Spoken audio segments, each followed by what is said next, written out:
మచ్చిత్తం పంకీకృతమభూద్యయా కిం కరీయస్య సా మాయా శంకరాచార్యమాశ్రయేత్. ఓం యుక్తాహార విహారాయ వివిక్తస్థలవాసినే మలయాళయతీంద్రాయ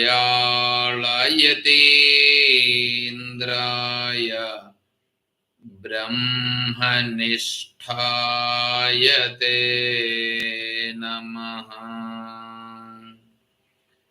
ఓం సర్వమంగళమాంగళ్యే శివే సర్వార్థసాధికే శరణ్యే త్ర్యంబకే దేవి నారాయణి నమోస్తుతే. ఓం సదాశివసమారంభాం శంకరాచార్యమధ్యమాం తత్వవిదానందపర్యంతం వందే గురుపరంపరాం. ఓం నారాయణం నమస్కృత్య నరం చైవ నరోత్తమం దేవీం సరస్వతీం వ్యాసం తతో జయముదీరయేత్. ఓం సహనా భవతు సహనౌ భునక్తు సహ వీర్యం కరవావహై తేజస్వినావధీతమస్తు మా విద్విషావహై. ఓం శాంతి శాంతి శాంతి. హరి ఓం తత్సత్.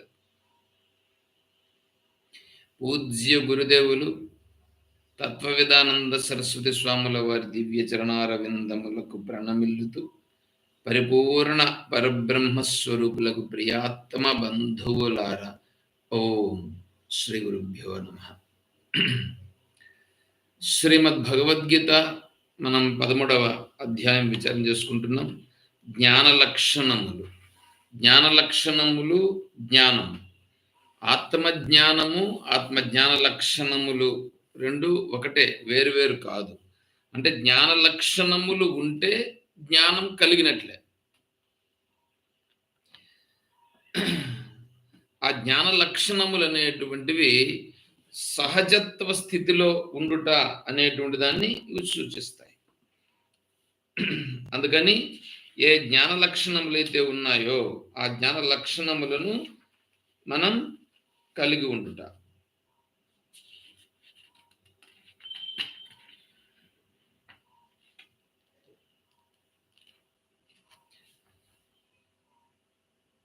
మనము రైల్వే స్టేషన్కి వెళ్తే రైల్వే స్టేషన్లో ట్రైన్స్ ఈ యొక్క మామూలు చిన్న చిన్న స్టేషన్లో అయితే ట్రైన్ వచ్చి వెళ్ళిపోతూ ఉంటుంది. ఒకే అంటే 2 ప్లాట్ఫామ్సే ఉంటాయి. అదే పెద్ద స్టేషన్లో ఇప్పుడు విజయవాడకి వెళ్ళినామంటే కనీసం అంటే ఒక 30 ప్లాట్ఫామ్స్ ఉంటాయి. కలకత్తాకి వెళితే దాదాపు 70 ప్లాట్ఫామ్స్ ఉన్నాయి. కలకత్తాలో 70 ప్లాట్ఫామ్స్. అంటే ఇప్పుడు ఏంటంటే ఆ ప్లాట్ఫామ్స్లో నిలిచేటువంటి ట్రైన్ ఏ ట్రైన్ ఎక్కడికి పోతుంది అనేటువంటి దాన్ని చాలా స్పష్టంగా మనకు ఉంటుంది. అయితే ఇప్పుడు మనం ఇవన్నీ ఎందుకు చెప్పుకుంటున్నామంటే మనము ఏ ట్రైన్ ఎక్కాలనో మనకు తెలియాలిగా. ఏ ట్రైన్ ఎక్కాలనో తెలిసి ఆ ట్రైన్ ఎక్కితే ఆ ట్రైన్‌లో కూర్చొని ఆ రూట్‌లో ఎళ్తాం. ఏదో ఒక ట్రైన్ ఎక్కిపోయినామననుకోండి, మనం చేరాల్సిన గమ్యానికి చేరం. అందువలన మనం చేరాల్సిన గమ్యం ఏదో ముందు అది మనం ముందు డిసైడ్ కావాలి. మనం చేరాల్సిన గమ్యం ఏమిటో నిర్ణయం చేసుకొని, ఆ గమ్యానికి సరిపోయే ట్రైన్‌ని వెతికి మనం కూర్చోవాలి దాంట్లో. అదే విధంగానే ఇక్కడ మోక్షమును పొందాలి. మోక్షమును పొందాలనంటే ఇప్పుడు జ్ఞాన లక్షణములని ట్రైన్ ఎక్కాలి. జ్ఞాన లక్షణములనే ట్రైన్ ఎక్కితే ఇప్పుడు మనం జ్ఞాన స్థితిని పొందిపోతాం. అంటే ఆత్మజ్ఞానం అనేది చాలా స్పష్టంగా కలుగుతుంది. ఆత్మజ్ఞానం కలిగిందా? నువ్వు మోక్షాన్ని పొందిపోయినట్లే. అంతటి ప్రాధాన్యమున్నటువంటి లక్షణాలు ఈ జ్ఞాన లక్షణాలు. అదే 10వ శ్లోకంలో ఇప్పుడు మనం ఉన్నాం.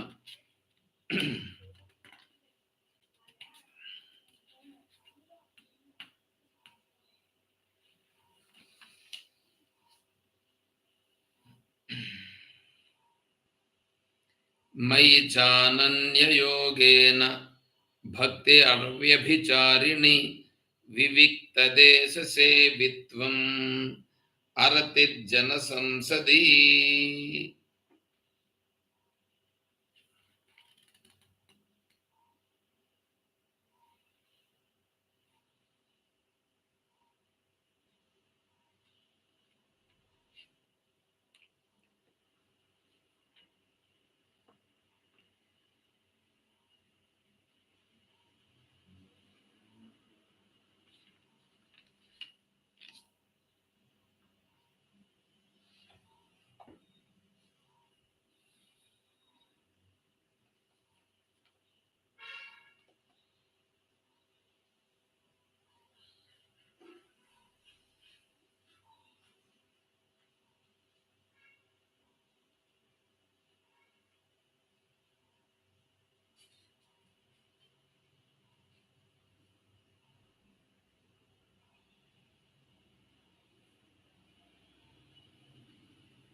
దీంట్లో మనం మైచానన్య యోగేన భక్తిరవి అభిచారిణి వివిక్త దేశ సేవిత్వం వరకు చెప్పుకున్నాం.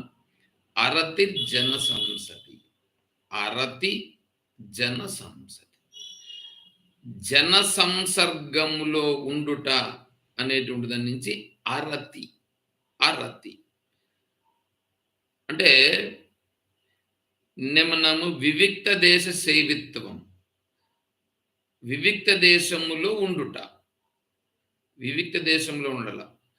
యుక్తాహార విహారస్య యుక్త చేష్టస్య కర్మసు యుక్త స్వప్నావబోధస్య యోగో భవతి దుఃఖః. మనకిక్కడ ఆత్మజ్ఞానము కలిగే దాని కొరకు భగవంతుడు 6వ అధ్యాయంలో చెప్పినటువంటి యోగం, యుక్తాహారము, యుక్త విహారము, యుక్త చేష్ట, యుక్త కర్మ. ఇవి ఎవరికి ఉంటాయో వాళ్ళు తొందరగా ఈ దుఃఖమును అధిగమించి స్వరూపానుభవమునకు పొందుతారు అని చెప్పారు. అంటే యుక్తాహారం, ఆహారం అనేటువంటిది యుక్తముగా సాత్విక ఆహారం తీసుకోవడం. తర్వాత యుక్త చేష్ట, తను చేయాల్సినటువంటి చేష్ట అంటే శరీరము చేత శరీరాన్ని జండుగా కూర్చొని పెట్టేసేది కాదు. అక్కడ ఒక జాగాలో కూర్చొని పెట్టేస్తే ఆ శరీరం జండెక్కిపోతుంది. అట్లా కాకుండా దానికి కూడా కొద్దిగా పని పెట్టాలి. తర్వాత యుక్తాహార విహారాయ, విహారం అది చెప్పాను. యుక్త చేష్ట, చేష్ట అన్నప్పుడు ఈ ప్రాణాయామము, తర్వాత దీనికి చేయాల్సినటువంటి కొద్దిగా ఎక్సర్సైజ్ ఎది చేసుకోవడం. తర్వాత యుక్త కర్మ, కర్మ అని అన్నప్పుడు కూడా ఇక్కడ ఏంటంటే చేష్ట, కర్మ, విహారం చూడండి, ఇవన్నీ 3 ఒకటిగా ఉంటాయి చూడడానికి. కానీ అట్లా కాదు, ఒక్కొక్కటి ఒకటి వేరు వేరు. ఇతను చేసే కర్మ ఇప్పుడు చూడండి, జ్ఞానికి, జిజ్ఞాసుకు, తర్వాత మామూలు పామరునికి వీళ్ళందరూ కర్మ చేస్తారు. అయితే వాళ్ళు చేసే కర్మ ఎట్లా ఉంటుందంటే అదంతా వేరువేరుగా ఉంటుంది. ఎట్లా వేరువేరుగా ఉంటుంది అనంటే పామరుడుగా ఉండేటువంటి అతనేమో లౌకిక దృష్టి. ఎంతసేపు లౌకిక దృష్టి. అంటే అర్థకామాల వైపే వాని దృష్టి ఉంటుంది. ఎంతసేపు అర్థకామాల వైపు. నేనిది చేస్తే నాకేమొస్తుంది? చేస్తాను. బానే ఉంది. ఈ కర్మ చేస్తాను. నాకేమొస్తుంది? అనేటువంటి దృష్టితో అతను చేస్తూ ఉంటాడు. అటువంటి దృష్టి అనేటువంటిది పామరునికి ఉంటుంది. అదే జిజ్ఞాసుగా ఉండేటువంటి వాడికి నాకు ఆత్మజ్ఞానం ఎలా సంపాదించుకుంటాను? ఆత్మజ్ఞానం సంపాదించుకునే దాని కొరకు నేను గురువుల దగ్గరికి ఎలా వెళ్తాను? ఆ గురువుల దగ్గర ఎలా విచారణ చేస్తాను? అనేటువంటి కర్మ ఉంటుంది. జ్ఞాని కర్మ. జ్ఞాని కర్మ ఎలా ఉంటుందంటే ఆత్మ విచారణ. ఆత్మ విచారణ నేను చేస్తాను. ఆత్మ విచారణ చేయడం అనేటువంటిది తగినటువంటి శిష్యులు వచ్చినప్పుడు వాళ్ళకి సంబంధించి ఆ ఆత్మ విచారణ చేయుట అనేటువంటిది ఉంటుంది. అది వాళ్ళు చేసేటువంటి కర్మ. కాబట్టి వివిక్త దేశ సేవిత్వం. అందుకే మహర్షి గురు మలయాళ స్వాముల వారి యొక్క ప్రార్థనలో యుక్తాహార విహారాయ వివిక్త స్థలవాసినే. వివిక్త స్థలం. వివిక్త స్థలం అంటే ఏకాంత స్థలంలో ఉండేటువంటి మహాత్ముడు. కాబట్టి మలయాళ యతీంద్రుల వారు అలా ఉండేవారు అనమాట. కాబట్టి అది తర్వాత అరతి జనసంసది. జనసంసది జనసమ్మర్ధముతో కలిసి ఉండకుండా ఉండుట.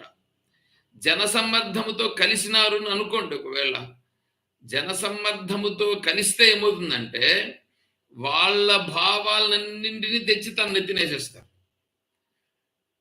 తర్వాత మనము వాళ్ళకి ఏదో చేసేటట్లుగా వాళ్ళని ఉద్ధరించేటట్లుగా వాళ్ళు ఏదో ఫీల్ అవుతూ ఉంటారు. ఒకటి.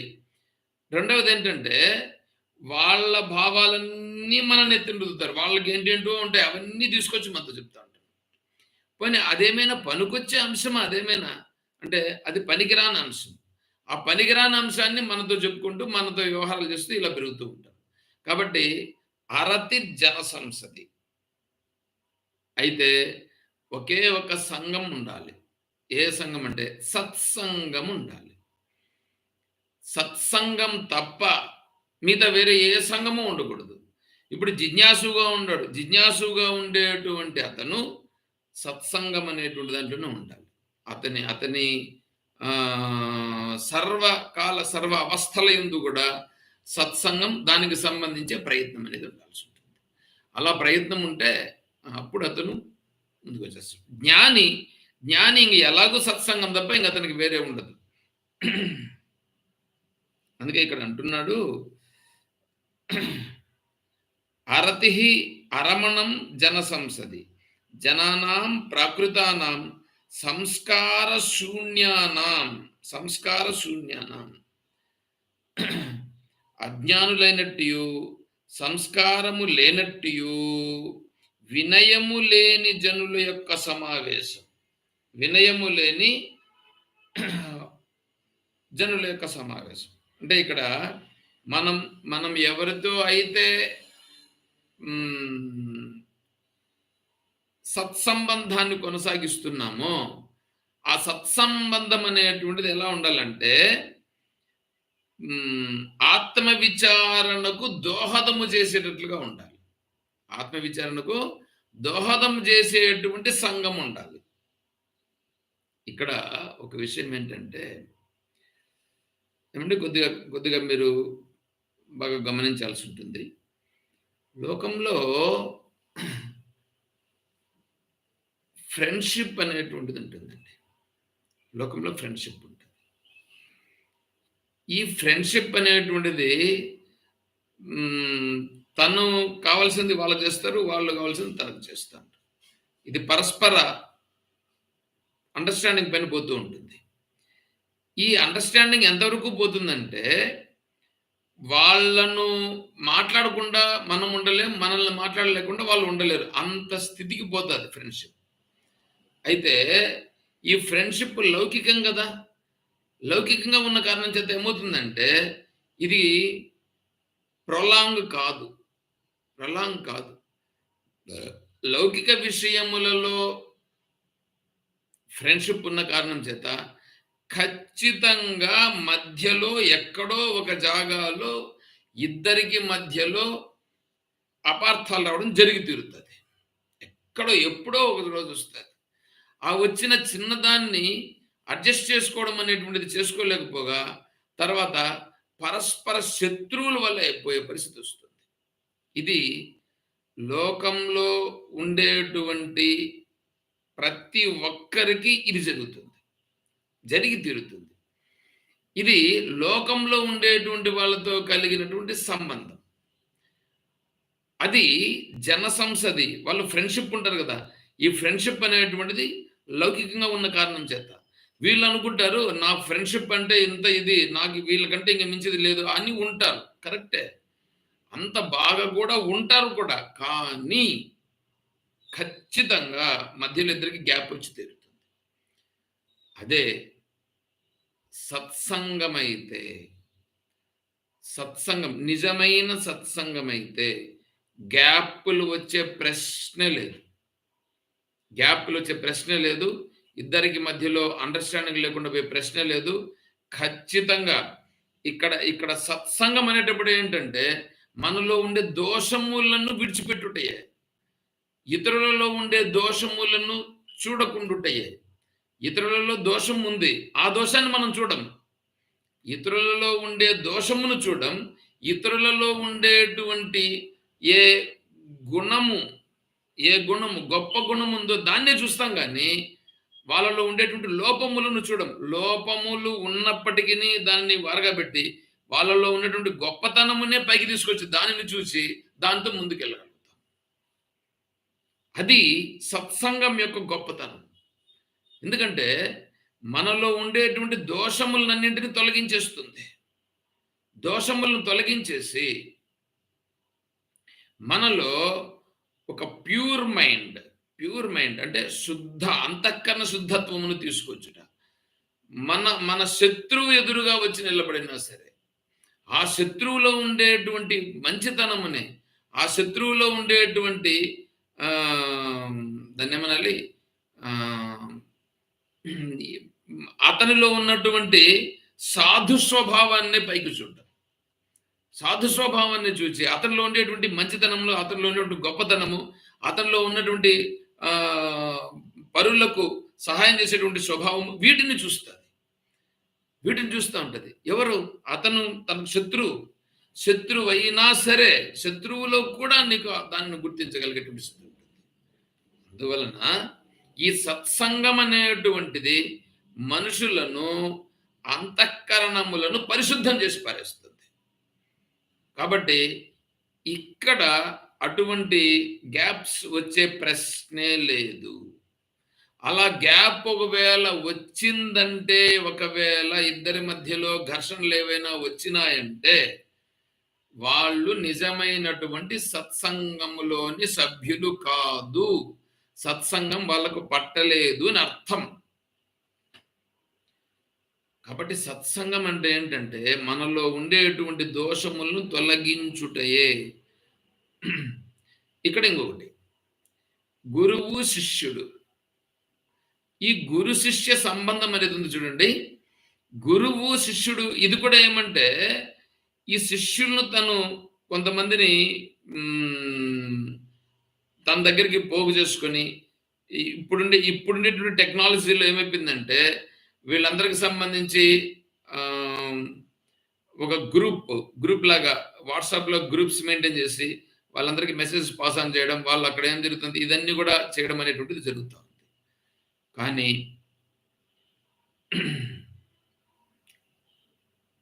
వీళ్ళు నా శిష్యులు అనే భావన కానీ, వీళ్ళు నా గురువు అనే భావన కానీ మెయింటెనెన్స్ లేకుండా కేవలం ఆత్మతత్వ విచారణలో మార్గదర్శి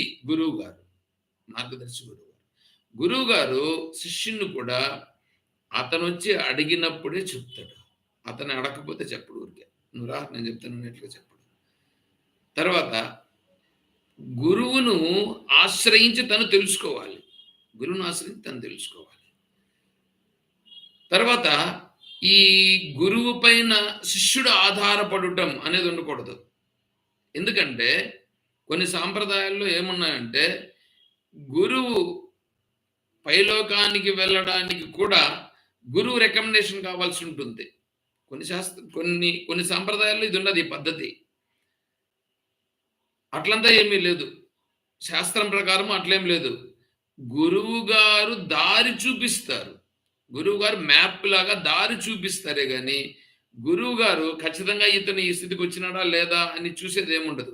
కాకపోతే గురువు గారు ఏం చేస్తారంటే నీకున్నటువంటి నీ అనుభవమును గురువు గారితో షేర్ చేసినప్పుడు నీ అనుభవం అనేటువంటిది గురువు గారి ముందర నువ్వు ఎప్పుడైతే చాలా స్పష్టంగా వ్యక్తపరుస్తావో దానిని గురువు గారు సరిచేస్తారు. నాయన నువ్వు వెళ్తున్నటువంటి మార్గం ఇది, దీంట్లో ఇట్లా ఉన్నది, దీంట్లో నువ్వు ఇక్కడి నుంచి ఇలా మారాలి అని కొద్దిగా ముందుకు తీసుకెళ్లేటట్టుగా నీకు సలహాలు సూచనలు ఇస్తారే కానీ నువ్వు నిజంగా అట్లున్నావు ఇట్లా ఉన్నావు అనేటువంటి విషయాన్ని గురువేం చూసేదేముండదు, గురువు పట్టించుకునేదేముండదు. పైగా నువ్వేదైనా చెప్పినావు అని అనుకోండి, నువ్వు చెప్పినా కూడా అది ఇట్లా ఉండడా ఇట్లా లేదా అనేటువంటి విషయం కూడా అక్కడ అట్లంతా ఏముండదు. చూడండి, నేను వీటికి కథలు కాకరకాయలు ఇవన్నీ కూడా చెప్పవచ్చు. దీంట్లో ఒక కథ చెప్తానండి. ఏంటంటే ఒక గురువు ఉన్నాడు, శిష్యుడు ఉన్నాడు. శిష్యులు చాలా మంది ఉన్నారు. అయితే ఈ గురువు ఏం చేశాడంటే ఒక అతను గొర్రెలు కాచుకునేటువంటి వాడు. గొర్రెలు కాచుకునేటువంటి వాడు స్వామి నాకు ఏదన్నా మంత్రం చెప్పు స్వామి, మంత్రం చెప్పు స్వామి అంటే సరే చెప్తానయ్యా నీకు మంత్రం అని చెప్పి రామ చెప్పు అందాను. రామ చెప్పు. వాడు ఇంకా గొర్రెలు కాచుకుంటేనే రామ రామ రామ రామ రామ అనుకుంటున్నాడు. ఇది కొంతకాలం అయిన తర్వాత ఏమైందంటే వాడికి గొర్రెలతో పాటుగా 2 ఆవులు ఉన్నాయి. ఆ 2 ఆవుల్లో ఈయన్నాయి. ఆ ఆవులు పాలు తెచ్చిచ్చేటువంటి వాడు గురువుకి. ఈ పాలు తీసుకొచ్చి ఇస్తూ ఉన్నాడు. ఈ సందర్భంలో కొన్ని రోజులు అప్పుడు ఏమైందంటే వర్షం బాగా విపరీతంగా పడింది. వర్షం బాగా విపరీతంగా పడినప్పుడు వంకలు పొర్లిపోతున్నాయి. ఈ వంకకు ఆవల అతనున్నాడు, ఈవల గురువు గారు ఉన్నారు. సరే, ఈ గురువు గారికి ఆ పాలు పొద్దున్నే ఇచ్చేటువంటిది ఇతని యొక్క ఇది. సరే, వర్షం పడిపోయింది, విపరీతమైనటువంటి వంక పోతా ఉంది. కానీ గురువు గారికి పూజ ఉన్నది, అభిషేకానికి పాలు కావాలి, ప్లస్ స్వామికి అవసరం కాబట్టి నేను ఇద్దాము అని చెప్పేటువంటి దృష్టితో ఆ పాలు తీసుకొని వచ్చాడు. వస్తే వంక విపరీతంగా పొరుగుతుంది. ఏం చేయాలి? ఏం అర్థం కాలేదు. అర్థం కాకపోతే ఒకటే, గురువు గారి సేవ చేయాలి అనే దృష్టితో రామ రామ రామ రామ అనుకుంటూ నదిలో కాలు పెట్టి వచ్చేసాడు. వచ్చేసాడు గురువుగారి దగ్గరికి వచ్చేసాడు. వచ్చేసి గురువుగారు పాలు అని చెప్పి పాలు ఇచ్చారు. ఆ గురువుగారు పాలను తీసుకొని, ఏమిరా ఎట్లొచ్చినావురా, ఇంత వర్షం పడింది, నీళ్ళు ఏమి రాలేదా, వంక పొంగి పొర్లిపోతాను, నేను నిన్నే అంత ఎక్కువ పోతాను ఏంటంటే, వస్తా ఉంది గురువు గారు. మరి ఎట్లొచ్చినావు? ఏముంది గురువు గారు, తమరిచ్చారు కదా, మంత్రం ఇచ్చారు కదా, రామనామం పట్టుకొని నేను వచ్చేసాను గురువు గారు. ఆ సంసారాన్ని దాటించేస్తుంది అటువంటి రామనామము, ఈ వంక ఒక లెక్కన అనేటువంటి దృష్టిలో నేను వచ్చేసాను గురువు గారు అందని అన్నాడు. ఓరే, నేను మంత్రం చెప్తేనే వీడికి ఇంత పని చేసిందే, మరి నేను రామనామం అనేటువంటి దాన్ని నేను చెప్తే ఎట్లుంటుందని చెప్పేసి గురువు గారు ఏం చేశారంటే రామ రామ అని అనుకుంటూ దిగాడు. ఈయన కొట్టుకోపోయాడు. ఇది ఆ రామనామం పైన ఉండేటువంటి భావాన్ని ఆ శిష్యుడు అలా పట్టుకున్నాడు. ఆ శిష్యుడు అందుకోసం ఇట్లా దాటి వచ్చేసాడు. ఈ గురువు గారు అట్లా లేదు, అట్లా వచ్చాడు. ఇట్లాంటి కథలు నేను చెప్పను. ఇది అంత సమంజసమైనటువంటిది కూడా కాదు. ఎందుకంటే ఈ కథలు నేను విన్నాను. ఇటువంటివంతా ఏంటంటే మూఢనమ్మకాన్ని కలిగించేటివే కానీ మూఢనమ్మకాన్ని కలిగించకుండా ఉన్న యథార్థ తత్వాన్ని తెలుసుకునేటువంటిది కాదు. రామ అంటే ఏమో తెలుసుకో, అది తెలుసుకోవాలి. కానీ నీకు ఈ ప్రకృతిలో ఒక నియమాలు ఉంటాయి. ఆ నియమాలకు లోబడి ప్రతి ఒక్కటి ఉంటుంది. నువ్వు జ్ఞానైనా అజ్ఞానైనా ఎవరైనా సరే ఆ వంకలో దిగితే బంకలో దిగితే తీవ్రమైనటువంటి హోరుగా పోతున్నటువంటి నీళ్ళల్లో జ్ఞానైనా అజ్ఞానైనా దిగితే ఏమవుతాడు? కొట్టుకొని పోతాడు. కొట్టుకొని పోతాడు. అంతేగాని తనేమి దాంట్లో నేను జ్ఞానిని కాబట్టి దాంట్లో నుంచి నేను నిలువరించబడినాను, పైకెళ్ళాను అదంతా తప్పు. శ్రీకృష్ణుడిని చిన్నపిల్లవాడుగా ఉన్నప్పుడు వాళ్ళ తండ్రి వసుదేవుడు ఆ పొత్తిళ్లలో చేతుల్లో పట్టుకొని యమునా నదిని వస్తే యమునా నది ఓరున పొర్లుతూ ఉంటే ఆ యమునా నదిని కృష్ణుని చేతిలో పెట్టుకున్న కారణం చేత ఆ యమునా నది దారిచ్చింది అని భాగవతంలో రాసుంటారు. వ్యాస భాగవతంలోకి వెళితే తెలుస్తుంది మీకు అది, దాని ఒరిజినాలిటీ ఏందో. ఇవన్నీ అట్లా మూఢంగా నమ్మకూడదండి, మూఢంగా నమ్మకూడదు. అందుకే వివేక జ్ఞానముతో విచారణ చెయ్యాలి. వివేక జ్ఞానంతో విచారణ చేసి మనం ముందుకు వెళ్ళాల్సి ఉంటుంది. సరే, ఆ విషయాలన్నింటి కూడా ఇక్కడ మనం దాన్ని విచారణ చేసుకోవాలి. అందుకే చెప్తా ఉండేది గురువు శిష్యుడు, ఇది కూడా ఏమి గురు శిష్యుల మధ్యలో సంబంధం అనేటువంటిది చూడండి. అరతి జన సంసది, శిష్యులు నాకు ఎక్కువగా ఉండాలి, ఈ శిష్యులందరితో నేను తత్వాన్ని గురించి విచారం చేయాలి, ఈ శిష్యులందరూ నా మాటకు కట్టుబడి ఉండాలి, ఈ శిష్యులు ఇలా ఉండాలి అనేటువంటిది చూడండి. అది కూడా జన సంసదియే. అంటే జనాన్ని పోగు చేసుకుని వాళ్ళతో కూర్చొని పెట్టుకుని ఉండుంటే అలా ఉండకూడదు, అలా ఉండకూడదు. అక్కడ ఏది ఉంటుంది? గురువు శిష్యుని పైన ఆధారపడకూడదు, శిష్యుడు గురువు పైన ఆధారపడడం అట్లా కాదు. గురువుకి ఏందో తీసుకొని వచ్చి ఇచ్చి దాన్ని ఆయన అట్లా మచ్చి చేసుకోవడం అట్లా కాదు. గురువు శిష్యుల మధ్యలో సంబంధం ఎలా ఉండాలంటే గురువు గారికి ఏది చేస్తే వారి మనస్సుకు సంతోషం కలుగుతుందో దాన్ని చేయాలి. గురువు గారి మనస్సుకి ఏది చేస్తే గురువు గారి మనస్సు సంతృప్తి కలుగుతుందో దాన్ని చేయాలి. అంటే ఏంటి? గురువు గారి మనసులో ఒక అభిలాష ఉంటుంది. గురువు గారి మనసులో ఒక అభిలాష ఏంటి?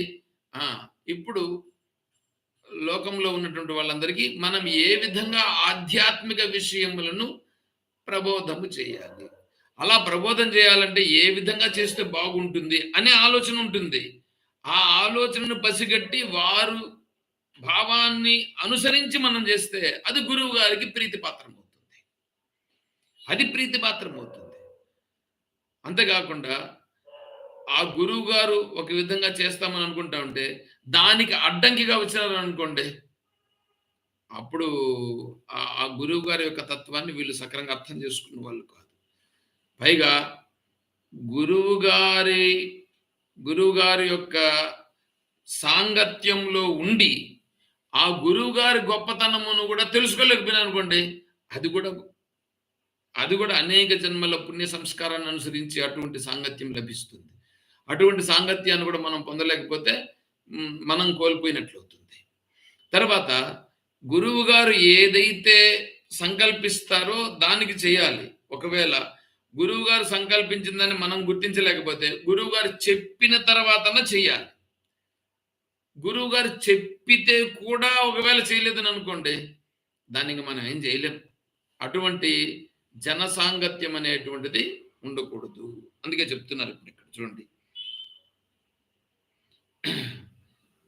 అజ్ఞానులైనట్టు సంస్కారము లేనట్టు అజ్ఞాన స్థితిలో ఉండేటువంటి వాళ్ళతో సంబంధం పెట్టుకోవద్దు. ఎందుకంటే మనకు భగవద్గీతలో 4వ అధ్యాయంలో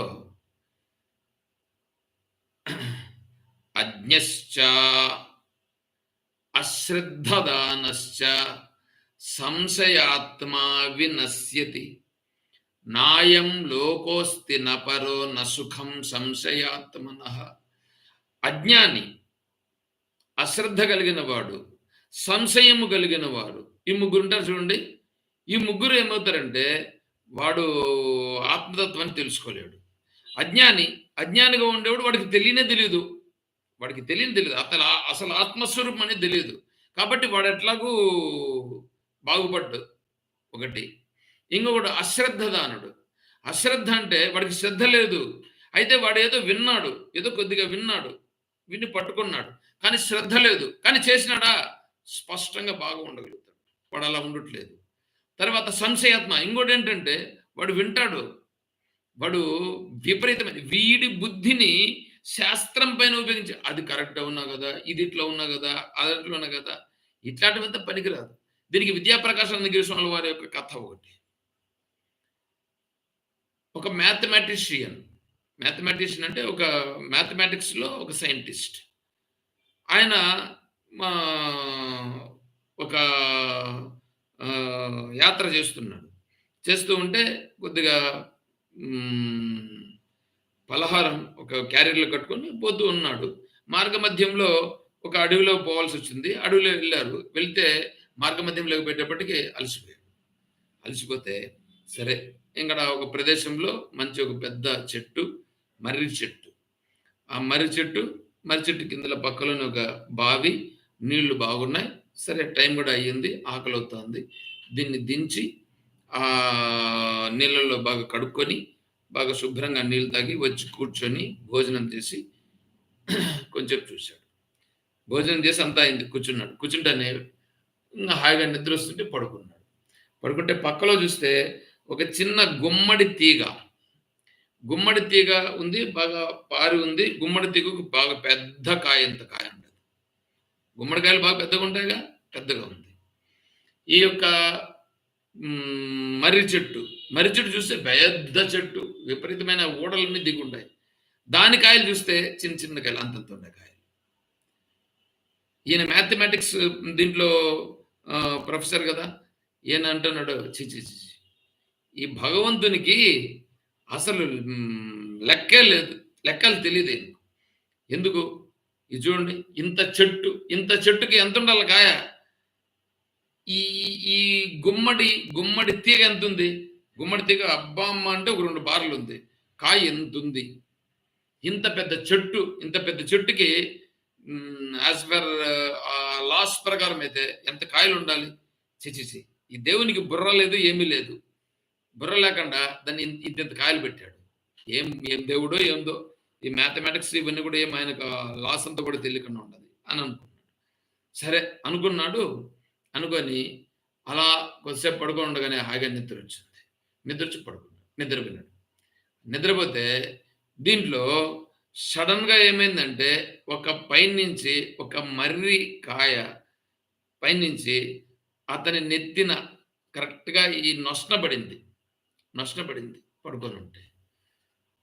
ఆ నొసన పడే లోపల ఏందో పడిందని చెప్పేసి వెంటనే మెలకువొచ్చి లేచాడు. లేచి చూస్తే ఏముంది? ఆ మర్రికాయ చిన్నది పడింది. ఆ చిన్నది పడితేనే తల ముందుగానే ఇదంతా ఆయనకు బట్టతలేమో ఉన్నట్లుగా ఉంది.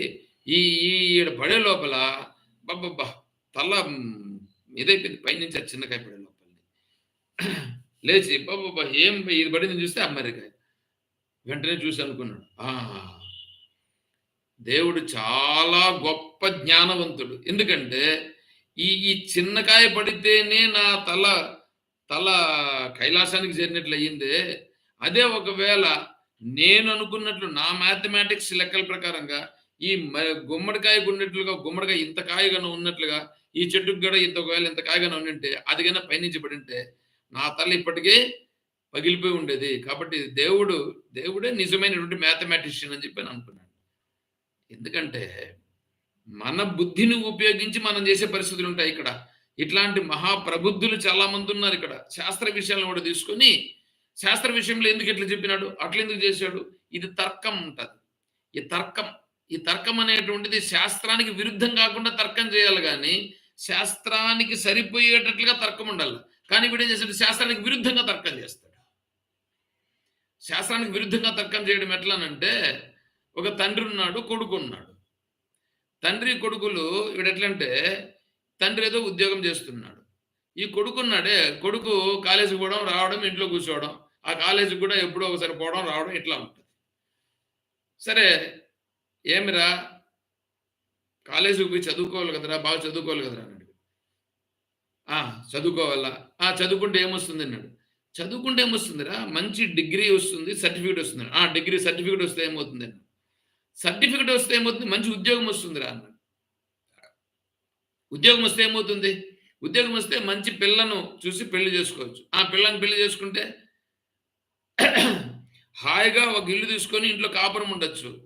ఇంట్లో కాపురం ఉంటే తర్వాత ఏదో మంచి ఉద్యోగం వస్తుంది అలా ఉండొచ్చు.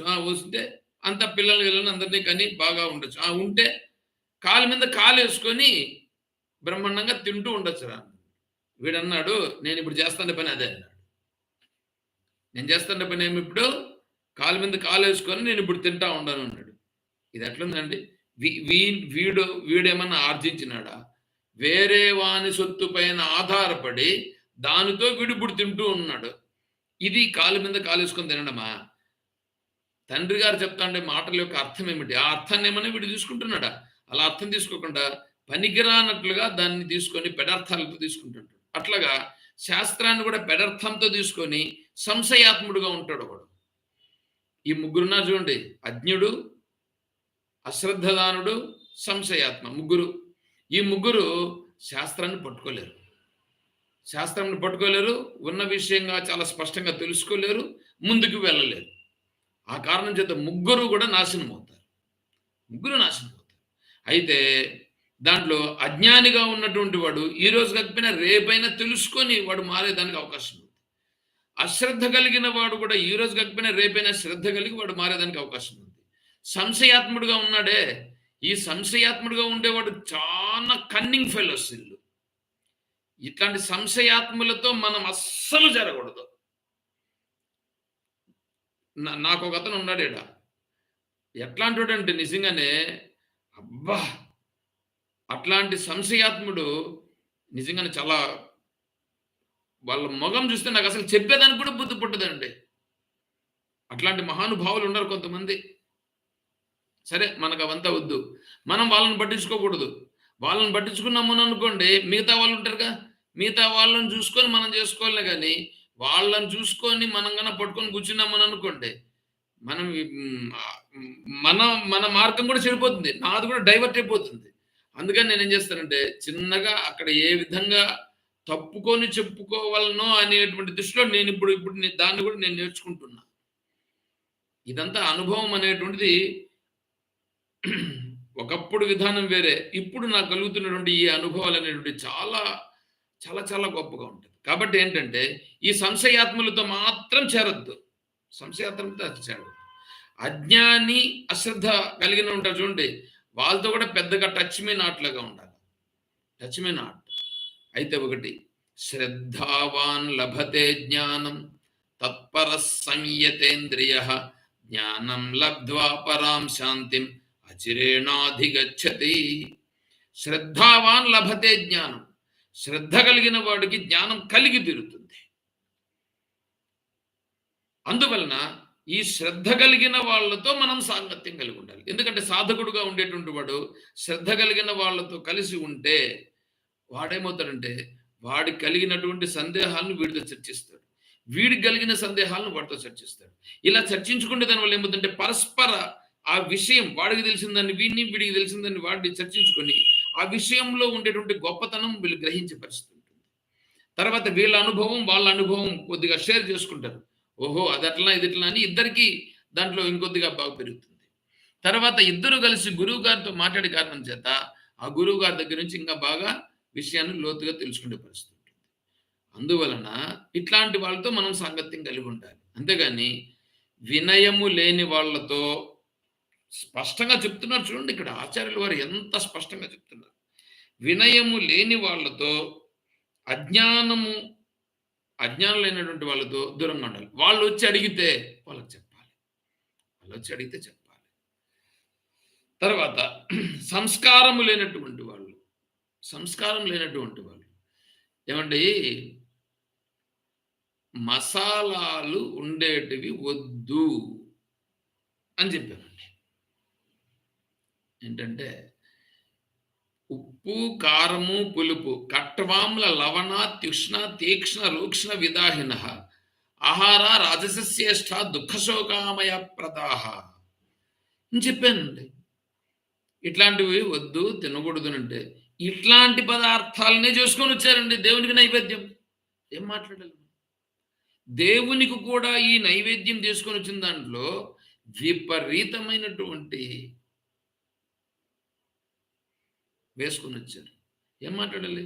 అంటే ఇప్పుడు వాళ్ళని మనం ఏమనాలి చెప్పండి? ఏమనాలి? ఏమనే దానికేం లేదు. వాళ్ళకెందుకంటే వాళ్ళకి చెప్పినా వాళ్ళకి బుర్రకెక్కదు. వాళ్ళకుండేటువంటిదేంటంటే వాళ్ళ దీని ప్రకారము ఇట్లా ఎక్కువ ఆయిలేసి, ఎక్కువ ఈ విధంగా వేసి, కారము, పులుపు అంతా బాగా వేస్తేనే ఇదే దేవునికి ఇష్టమనేట్లుగా వాళ్ళుంటది. ఎందుకంటే వాళ్ళు అదే ఇష్టపడుతుంటారు. కాబట్టి అవంతా వద్దు. కాబట్టి సంస్కారం లేని వాళ్ళతో, వినయము లేని జనులు ఇట్లాంటి వాళ్ళకి ఎట్లుండాలంటే వాళ్ళతో సరే, సరే, సరే అంటూ ఉండాలి. మనం మాత్రం ముందుకు పోతుండాలి. మన మార్గాన్ని మనం తప్పకూడదు. అట్లాగని వాళ్ళను దూరం చేసుకున్నామననుకోండి, వాళ్ళు దూరం గారు. మనకు అడ్డుపడతారు. మనకు అడ్డుపడి, మన పైన ఏదో ఒక విధంగా నింద వేసేటట్లుగా ఏదో ఒకటి చేసేటట్లు పరిస్థితులుంటారు. కాబట్టి వాళ్ళతో ఏం చేయాలంటే, వాళ్ళతో కలిసి ఉన్నట్లే ఉండాలి. అన్ని వ్యవహారం చేస్తున్నట్లే ఉండాలి. కానీ వాళ్ళతో మాత్రం టచ్ మీ నాట్‌లుగా ఉండాలి. శ్రద్ధ కలిగిన వాళ్ళతో మాత్రం చూసుకుంటూ, వినయం విద్య, వినయ సంపన్నే బ్రాహ్మణే గవిహస్తిని అటు అట్లా అట్లా సమదృష్టి కలిగేటువంటి మహాత్ములు ఎవరైతే ఉంటారో అట్లాంటి వాళ్ళతో చూసుకొని, శాస్త్రజ్ఞానం వైపు ముందుకు వెళ్ళాలి. అట్టి సమావేశమునందు ప్రీతి లేకుండుట. అంటే అట్లాంటి వాళ్ళతో సంబంధం ఉండకూడదు. అశ్రద్ధదానా పురుష ధర్మస్యాస్య పరంతప అప్రాప్య మాం నివర్తంతే మృత్యు సంసార వర్తమని 17వ అధ్యాయం. అశ్రద్ధ కలిగినటువంటి వాడు ఈ ధర్మ మార్గంలో ప్రయాణము చేయలేకుండా వాడు మృత్యు సంసారంలోనే పడిపోతుంటాడు. శ్రద్ధామయోయం పురుషో యో యశ్రద్ధస్స ఏవ సహ. శ్రద్ధ కలిగినటువంటి వాడు శ్రద్ధామయోయం పురుషో మయః నాయందు శ్రద్ధామయుడైనటువంటి వాడు ఎవడున్నాడో యో యశ్రద్ధస్స ఏవ సహ వాడు శ్రద్ధ కలిగిన వాడు. అంటే వాడు నా తత్వాన్ని తెలుసుకునేస్తాడు. సంస్కారవంతుల యొక్క మరియు వినయవంతుల యొక్క సమావేశము ఆత్మజ్ఞానమునకు ఉపకరించును. ఇది ఆత్మజ్ఞానానికి దారితీస్తుంది. ఎందుకంటే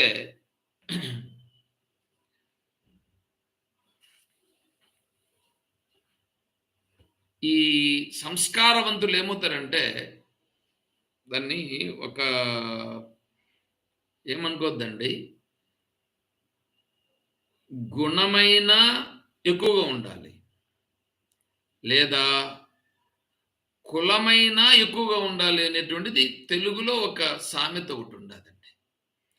తెలుగులో సామెత ఒకటి ఉండదు. దీని పరిస్థితి ఏంటంటే అతనిలో గుణం ఎక్కువ ఉన్నిందని అనుకోండి, అంటే సత్వగుణ సంపన్నుడని అనుకోండి, కులముతో పని లేదు, కులముతో పని లేదు, గుణము గుణరీత్యా చాలా గొప్పవాడుగా ఉన్నాడని అనుకోండి.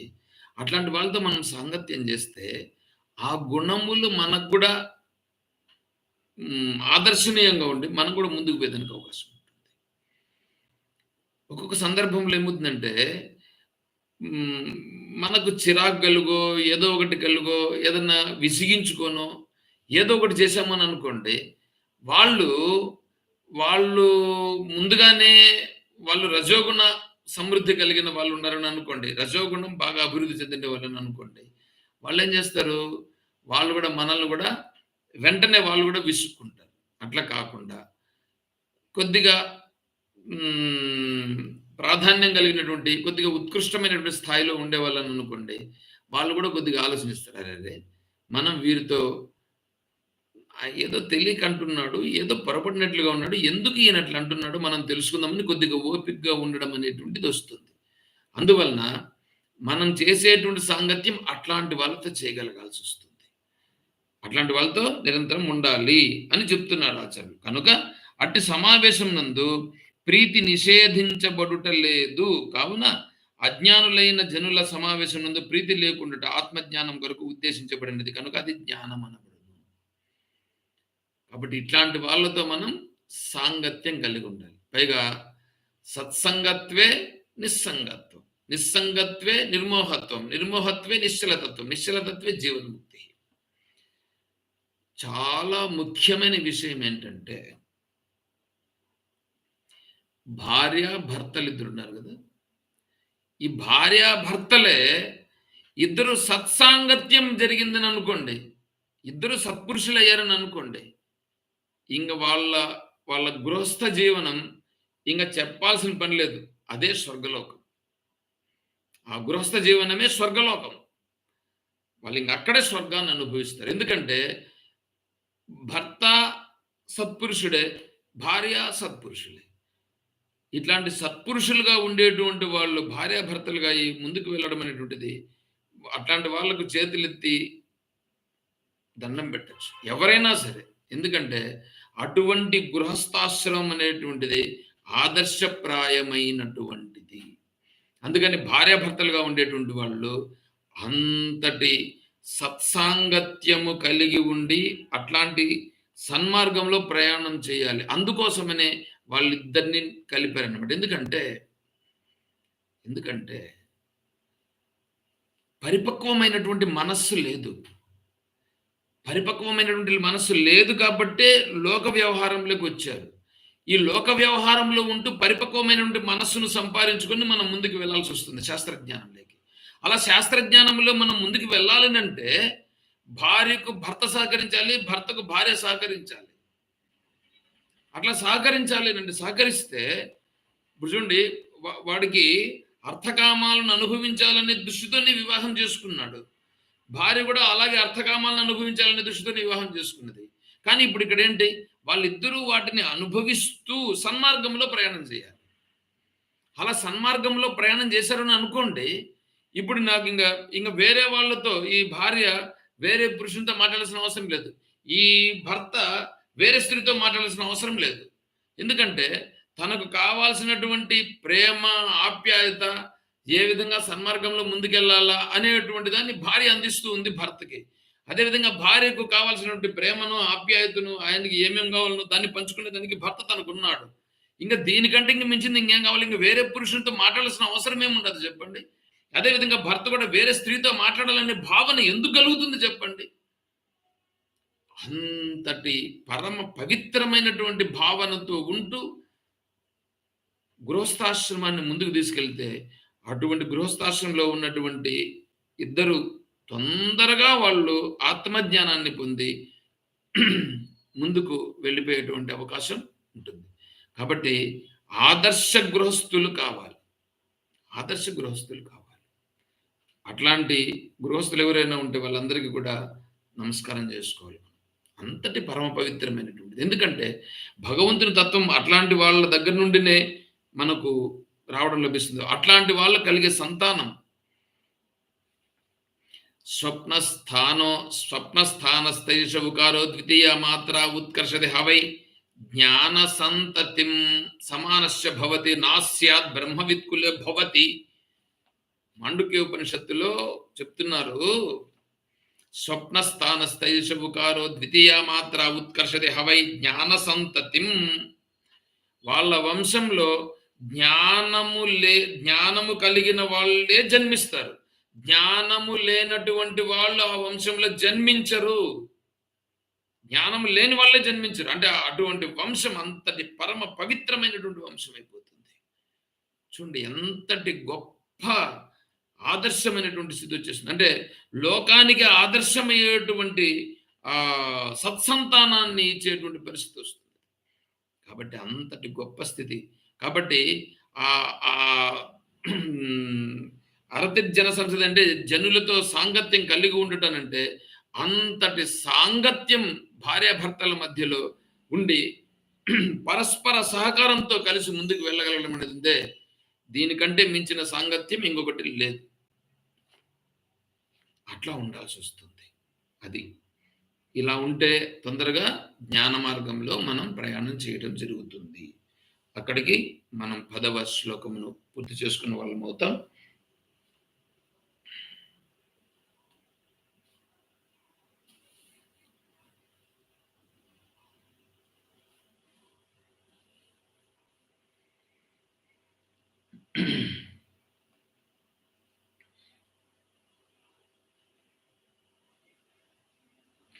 ఇక్కడ గురువు గారిని గురించి ఒక 2 మాటలు చెప్పారు.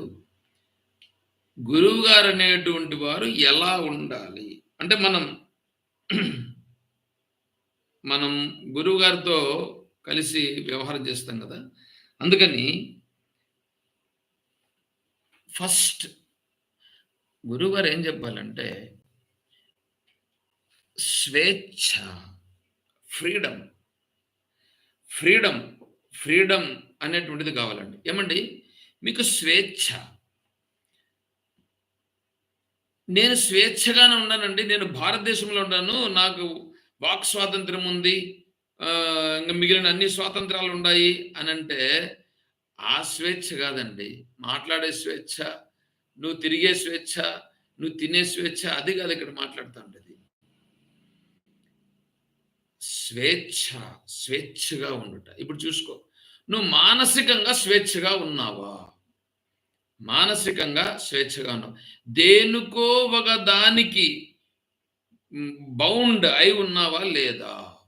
దేనికో ఒక దానికి మానసికంగా. దేనికో ఒక విషయానికి నువ్వు బౌండ్ అయినావు అనంటే అప్పుడేమైపోయింది? మానసికంగా ఫ్రీగా లేవు. ఏదో ఒక విషయాన్ని గురించి నువ్వు కించిత్తుగానైనా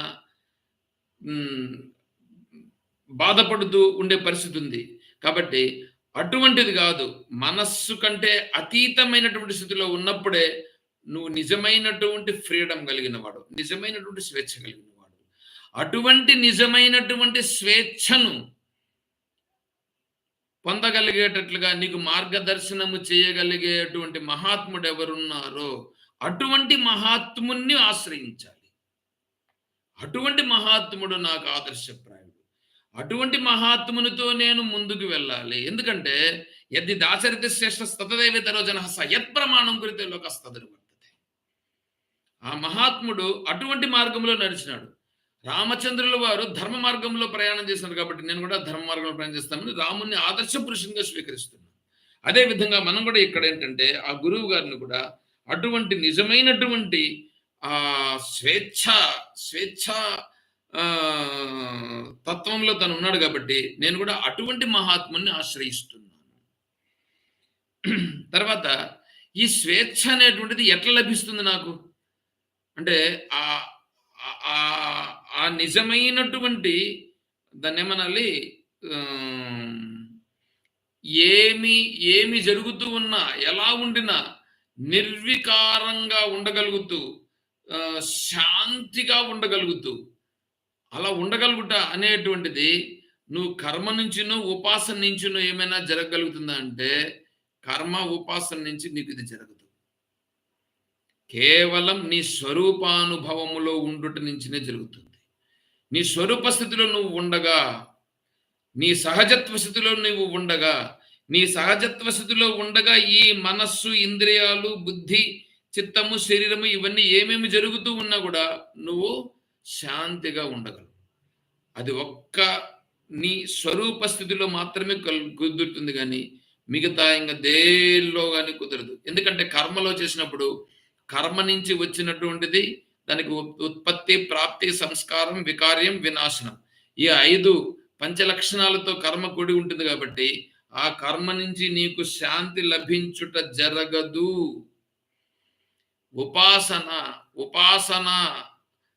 ఉపాసనాశ్రితో ధర్మో జాతే బ్రహ్మని వర్తతే ప్రాగుత్పత్తే రజం సర్వం తేనాసౌ కృపణ స్మృత.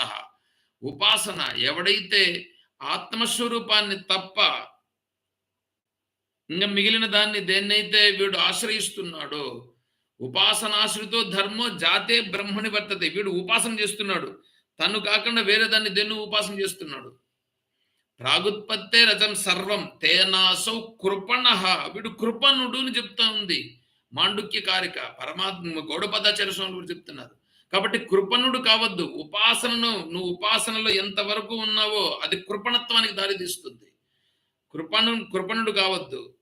సహజత్వ స్థితి లేక ఉండడానికి రా. సహజత్వ స్థితి, ఆ సహజత్వ స్థితిని గురించి చెప్పేటువంటి వాడు నీకు గురువు కావాలి. కేవలం నీ సహజత్వ స్థితిని, ఆ సహజత్వం అంటే ఏంటి, ఆ సహజత్వం ఎలా ఉండగలుగుతాం, ఆ సహజత్వ స్థితి ఈ కర్మ ఉపాసనల కంటే గొప్పదవునా కాదా, ఉంటే ఎలాగా, కాకపోతే ఎలాగా, దీన్ని అంతటినీ నీకు స్పష్టంగా చెప్పగలిగే మహానుభావుడు కావాలి. తర్వాత ఈ ఈ ఈ జ్ఞానం అనేటువంటిది ఏదైతే ఉన్నదో కేవలం బుక్కులు చదివితే వచ్చేది కాదు. ఇది బుక్స్ చదివి, బుక్స్ రెఫర్ చేసి, రమణ మహర్షుల వారు ఇలా చెప్పారు, శ్రీకృష్ణ పరమాత్మ ఇలా చెప్పాడు, వినోబా భావే గారు ఇలా చెప్పారు, వివేకానంద స్వామి వారు ఇలా చెప్పారు, రామకృష్ణ పరమహంస గారు ఇలా చెప్పారు. ఇలా లెక్చర్స్ చెప్పడం కాదు. లెక్చర్లు చెప్పే దాని వల్ల శాంతి ఉండదు. లెక్చర్లు చెప్తే శాంతి రాదమ్మా. నీ సహజత్వ స్థితిలో ఉంటే నీకు శాంతి వస్తుంది. ఆ సహజత్వ స్థితి శాంతిగా ఉండుట ఎలాగా, అది కావాలి నాకు. ఆ సహజత్వ స్థితిలో శాంతిగా ఉండుట అనేటువంటిది, అది నువ్వు చదివితో వచ్చేది కాదు. అది నీ స్వానుభవముతో వచ్చేది. ఆ స్వానుభవం అనేటువంటిది ఆ ఆత్మ స్వరూప స్థితిలో ఉండుట వలన ఆటోమేటిక్గా వచ్చేటువంటిది.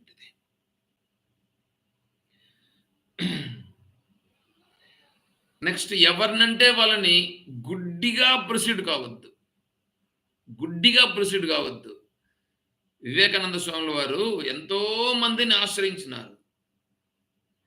ఫస్ట్ అడుగుతాడు, మీరు దేవుణ్ణి చూచినారా?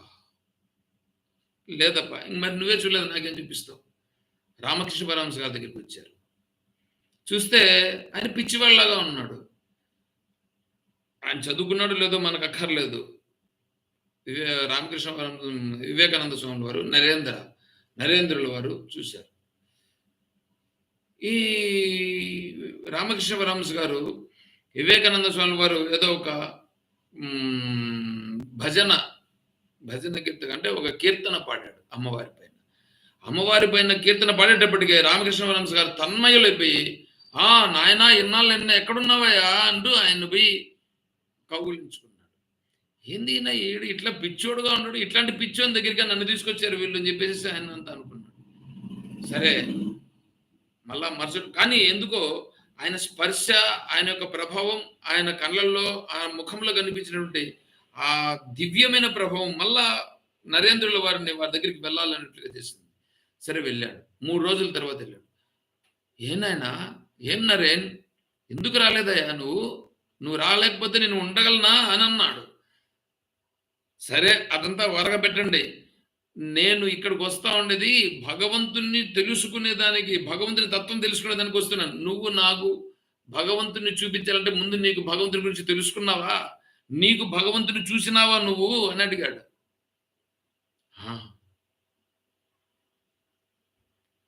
ఇంతవరకు వివేకానంద స్వామి వారికి అని చెప్పినోడు కనిపించలా. అట్లయితే ఖచ్చితంగా నేను నిన్ను గురువుగా స్వీకరిస్తున్నాను, మీరే నాకు గురువులు, నాకు కూడా చూపించగలరా? చూపిస్తాను. అట్లా చూడండి, ఎవరినంటే వాళ్ళందరినీ గురువుగా ఎంచుకోలేదు. అటువంటి సామర్థ్యం కావాలి. అటువంటి సామర్థ్యం కలిగి మనం వెతికి తద్విద్ధి ప్రణిపాతైన పరిప్రశ్నైన సేవే, ఆ గురువును పరీక్షలోకాన్ కర్మచితాన్ బ్రాహ్మణో నిర్వేదమాయా నాస్త్యకృతకృతేన తద్విజ్ఞానార్థం సగురుమేవాభిగచ్చేత్. ఆ గురువు ఎక్కడున్నాడో ఆ గురువు గారిని వెతుక్కొని పోవాలి. వెతుక్కొని పట్టుకొని ఆ గురువుని ఆశ్రయించి తెలుసుకోవాలి. అప్పుడు తద్విద్ధి ప్రణిపాతేన. కాబట్టి ఎవరినంటే వాళ్ళందరినీ గురువుగా స్వీకరించవద్దు. ఎందుకంటే మనకు మానవ జీవితం అనేటువంటిది వచ్చింది. ఈ మానవ జీవితంలో ఆత్మతత్వాన్ని తెలుసుకోవడం అనేటువంటిదే మన ముఖ్యమైనటువంటి లక్ష్యమై ఉన్నటువంటిది. దాంట్లో ఇలా వీళ్ళ దగ్గరికి వెళ్ళి మన దగ్గర ఉన్నటువంటి సమయాన్ని వృధా చేసుకుంటే, అలా వృధా చేసుకునే కారణం చేత ఏమవుతుంది? జీవితమే నాశనం అయిపోతుంది. జీవితం నాశనం అయిపోతే పోనీ కాక అనేక జన్మలు ఎత్తేదానికి కారణమైపోతాం. జన్మలు ఎత్తేదానికి కాదు మనం వచ్చినది, జన్మ లేకుండా చేసుకునే దానికి వచ్చినాం. జన్మ లేకుండా చేసుకునేటువంటి స్థితిని మనకు అనుగ్రహించగలదా? మార్గం చూపించగలిగితే ఎవరైనా సరే, వాళ్ళు స్త్రీలైనా కావచ్చు, పురుషులైనా కావచ్చు, ఎవరైనా కూడా కావచ్చు, మన వల్ల వేరే వల్ల అదంతా పని లేదు. ఎవరైనా కావచ్చు, వాళ్ళని ఆశ్రయించాలి. వాళ్ళని ఆశ్రయించి వారి ద్వారా మనం నిర్మలమైనటువంటి, నిశ్చలమైనటువంటి, సహజత్వమైనటువంటి స్థితిలో ఉంటూ ఆ సహజ స్వేచ్ఛ, సహజ స్వేచ్ఛాస్థితిలో ఉండగలిగేటువంటి స్థితిని మనం పొందడానికి ఈ జీవితాన్ని మనం అంకితం చేయాలి. అటువంటి వాళ్ళతో సాంగత్యం కలగాలి. కాబట్టి గురువు గారిని అన్వేషించి తెలుసుకొని, అటువంటి మహాత్ముని దగ్గర మనం తత్వాన్ని తెలుసుకొని, మనం మోక్ష స్థితిని పొందాలి. అక్కడికి మనం 10వ శ్లోకం పూర్తి చేసుకున్న వాళ్ళం అవుతాం. నెక్స్ట్ 11వ శ్లోకం ఉంటుంది. అధ్యాత్మ జ్ఞాన నిత్యత్వం తత్వజ్ఞానార్థ దర్శనం ఏతజ్ఞానమితి ప్రోక్తం అజ్ఞానం యతతో అన్యథా. ఇది 11వ శ్లోకంలో అక్కడికి పూర్తవుతుంది. ఇటువంటి మార్గంలో మనం ప్రయాణం చేయాలని, ఇటువంటి స్థితిని పరమేశ్వరుడు మనందరికీ అనుగ్రహించి సన్మార్గాన్ని సూచిస్తూ ఆ స్వరూప స్థితిలో సహజంగా ఉండగలిగే స్థితిని ప్రసాదించాలని పరమాత్మను, సద్గురువును ప్రార్థిద్దాం, వేడుకుందాం. అటువంటి స్థితిని సద్గురువు గారు మనకు మార్గనిర్దేశనం చేసి ముందుకు వెళ్ళగలిగేటట్లుగా మార్గాన్ని సూచించి మనందరూ కూడా ఆ మార్గంలో ప్రయాణం చేస్తూ సహజత్వ స్థితిలో ఉండగలిగేటటువంటి స్థితి మనందరికీ సిద్ధించునుగాక. ఓం తత్సత్. ఓం అసతో మా సద్గమయ. ఓం తమసో మా జ్యోతిర్గమయ. ఓం మృత్యోర్మా అమృతం గమయ. ఓం శాంతి శాంతి శాంతి. హరి ఓం తత్సద్. ఓం సర్వం శ్రీ సద్గురుచరణారవిందార్పణమస్తు. ఓం జయ బోలో శ్రీ కృష్ణ పరమాత్మ की जय. जय बोलो गीता माता की जय. जय बोलो भक्त मंडली की जय. हर नमः पार्वती पतये. हर हर महादेव शंभो शंकर. जय सीताराम. हरि ओम तत्सत्. ओम श्री गुरुभ्यो नमः. हरि ओम. ओम.